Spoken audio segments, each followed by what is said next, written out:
I did it. I finally upgraded my seed storage system, and I'm going to show you what I used to work with and what we work with now, and why I think that the new system is going to be a lot easier. Let's get into it in this video. So at our farm, we mostly focus on veggies. So we have everything from tomatoes, cucumbers, eggplant, beets, onions, all the different veggies that are typical of market farming, I would say, at least where we live. And we have a fair bit of flowers. And when you start growing all of these different types of produce, they all have different start dates. They all have different requirements as far as seeding, and it gets to be kind of confusing when you start at the beginning of the season and you think, okay, let's get started for the year. What do I start with first?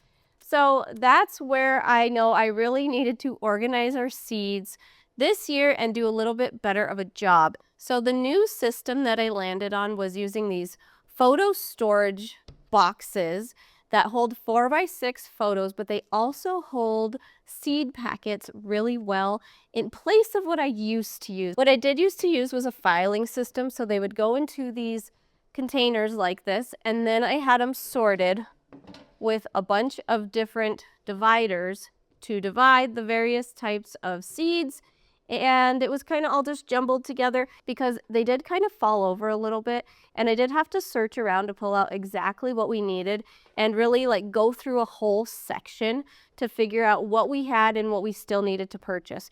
So this was nice and it did work for us, but as we kept getting bigger, it just wasn't quite cutting it. And what we ended up having for a while was we had two of them. One that was a direct seed out into the garden box. So I knew I could take like this whole thing out into the garden, and it was filled with like things that were possible to direct seed. So I never had like tomatoes in here because I'm never going to direct seed tomatoes out in the garden. But I did have things in here like beet seed because beets could be direct seeded later, or maybe I would have carrots in here. So that's how I separated them for the veggies when I used to use the filing system, and that worked pretty well. I did like that a lot. However, it has just become too overwhelming lately to go with this system anymore because everything was falling over and I couldn't find stuff. And starting out at the beginning of the year, when you're thinking, okay, where do I even start? That was really hard. So we went away with this system. These ones are gone. This was another one. This was my Drexo one, I guess, actually. So I'll give you a peek in there, and they were just little folders. But now we don't use that. So now we are down to these two containers. And the way I organize these two containers, so these are those photo storage boxes that are for 4x6 photos, but they also very conveniently fit the seed packets, and they fit the pretty big seed packets. So let me show you some of them. Those Baker Creek seed packets that are kind of big, those fit in here just fine. This one is a cucumber. So there's those. They fit right in there just fine, which is really nice that I'm not struggling to, squeeze them in there. This one is our beet seeds for this year, which we already have all of them purchased. And you can see it's kind of popping out of there, but they still fit. There are some categories I do have with two different containers. So tomatoes, they ended up with two. But we do also have larger seed packets, like these are going to be our edamame. And this is the only one of these we really have. So this one's just kind of going in this crevice right here. I also have other seeds that aren't being stored in these, like all of our collected beans that we keep reseeding every year, or our corn. We buy quite a bit of corn that wouldn't fit in here at all. So that is also something that's just kept in a cabinet, in a jar, or in a bag elsewhere, and it doesn't even come in contact with these. But I want to show you how I organize these because I took it a step further as far as helping myself know when to start these as far as weeks before our last frost, when to start them. So let me give you a little peek inside. Okay, so here is one of our boxes. And when I open it up, I did this little code for myself, which is SWBT, start weeks before transplant, when we're actually going to put them out in the garden. And I have right here on this edge, I didn't organize by alphabetizing them. I organize by how many weeks before transplant I need to start them. So onions are one of the very first things we need to start about 12 weeks before we transplant them. And then it just kind of goes all the way through. So we have herbs, artichokes, tomatoes, and beets over here. And then let me go take you into the other box as it keeps going down. So you notice as it keeps going down, I have weeks that we could start before transplant or direct sow. So some of these containers, I know we could possibly take this whole lettuce container and take this whole thing out into the garden and pull some seed out and direct sow it. But I also know I might be starting this. This is when I actually will be starting ahead of time in order to plant out under a low tunnel or something like that.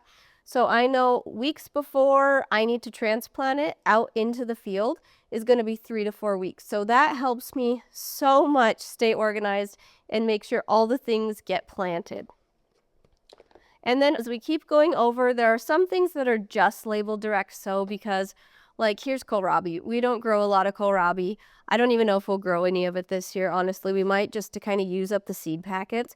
But this is one we're just going to plan on direct sowing this year. We're not going to do little baby plants of that. And over here we have something like carrots and radishes. We will just end up direct sowing those out into the field, and that's why they are over here as well.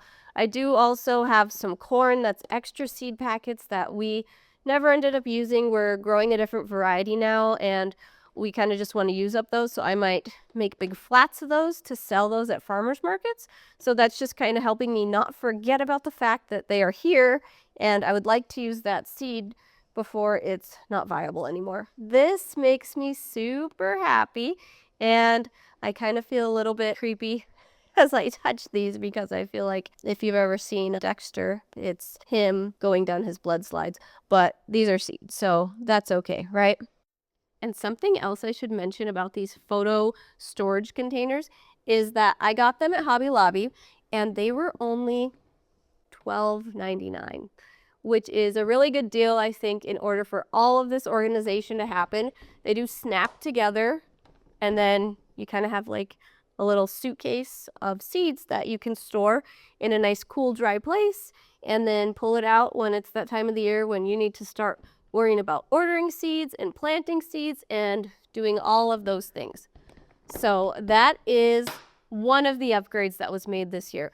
Another upgrade I made this year is I am still using the filing system a little bit. So let me scooch this over so I can talk to you about this. This year, something we are planning is to do a pretty large flower garden. And before, I had all the flowers mixed in with all of the vegetables, and this year we're not doing that. I separated them out. I separated them out on our seed starting schedule as well, which will be really helpful. And then I organized these even further so that I have annuals and perennials separate as far as what seeds we have in here. And then I went through and decided which annuals, which perennials do we actually want to start this year. And I put those down as well on our Excel sheet so that can help me later. But this is what I'm using for flowers, and it does still work. It still looks pretty good. It still helps keep everything organized, but they do kind of fall over, and you have to do a little bit more digging. So we are still using the system, but they're separate, which I really like. Now, all of this really comes together when you pair it with building a seed starting schedule and you really stick to it. That's something we did last year and I learned from it. It was very successful, so we're going to continue doing that. So all of our start dates are on an Excel spreadsheet labeled with how many trays we're going to start of that particular variety. So I know how many seeds to order. So I have to do a lot of cross-referencing when it comes time to start everything based on what we had left over from last year, so I know which seeds to order. And that Excel spreadsheet business also pairs with what we do to keep some more tangible records as the season is progressing. So this right here is a little packet that I put together every year. These papers do go in this folder, but right now everything is just out. And this little packet is very important too because it contains all of our maps for our gardens. So right here we have our big field that we did last year. On the back side, this is our other garden we refer to as our house garden, just a different growing space. On this one is actually an orchard that was established last year and a different orchard that was filled in a little bit. This will be an ongoing map that we will continue to update and edit as trees either make it or don't make it within these growing spaces. So that one is kind of going to trickle over into next year. And then we have, I know we have another one, we have the greenhouse map. So this was our spring greenhouse map. And this was the one that ended up going through the rest of the season with tomatoes and cucumbers and things that take a little bit longer than the greens. Now, another thing that we put in here are these big sheets of tape. And this is painter's tape that I put on every single tray that we start when we start all of our seeds in order to help keep us organized and know exactly what is in that tray and exactly what is in the cell that is within that tray, like in the little pod. So I use this all the time when I go to start our seeds, when I actually sit down with the soil and the seeds out and it's seed starting day, I will go back and look and I will see how many kale did we start last year for our early fields. And I will know that this is a group of 18. So these are all groups of 18 and I'll think, was that a good amount? Do I want to alter that at all? So if I look at the back side of this, I see that this one piece of tape right here tells us all about our field tomatoes and how many we started. I have the date on there with when we started them and exactly where they're going to be destined for. So this was destined for our field tomatoes and a few tomatoes that I grow for my dad for him to take where he goes in the summer. And I know that we started 24 bush stake tomatoes for our field. And so I think back on the field last year and I think, was that enough? Do I want to alter that? Do I want there to be that variety? And I see the next variety, we only started 12 of a Carolina Gold variety, which I really did like, and we would probably up that. Now, plans for next year are changing because we're adding an additional greenhouse, but this will give me something to reference so I know the numbers of how many seeds to actually start. Because when it comes time to actually start the seeds and I'm sitting there and I have all the soil out and I have a little piece of tape in front of me that's going to tell me where all the varieties go. Getting all those varieties back into an Excel sheet would just make this huge Excel sheet. And I'm not quite at that point yet where we're narrowed down enough with our varieties to just have like 50 of a certain variety and I can just write that down. So that's what I do to help myself. So I pair this piece of handheld map and information with the Excel sheet, and then within the Excel sheet we also have a tab that is just notes. So as the season is going, we will just write random notes to ourselves that are things we either loved or didn't love or we're going to change or ideas we have for the future. And then when it comes time to sit down and to put these seeds in and to order seeds, we will just read through those notes. And that notes section helps us so much because it just triggers our memory and we remember different things that we had planned and thought about, and then we can put them into action the following year. I was just really excited to share these with you all on YouTube because I finally updated this mess of a system and I feel a lot more confident about it going into this next growing season and in the future when it's time to do it all again and look through it all again and decide what do we need all over again. I think that's about it for this video. I know I went all over the place in this video and talked about a lot of different aspects of when you're starting a garden and getting to the end where you have the produce and you reflect on the year and you think, was that a good amount? Did I not have enough? Did I like this or that? And how to like put that all together and then carry it over into the next year so you can have a nice repeat or adjust as necessary.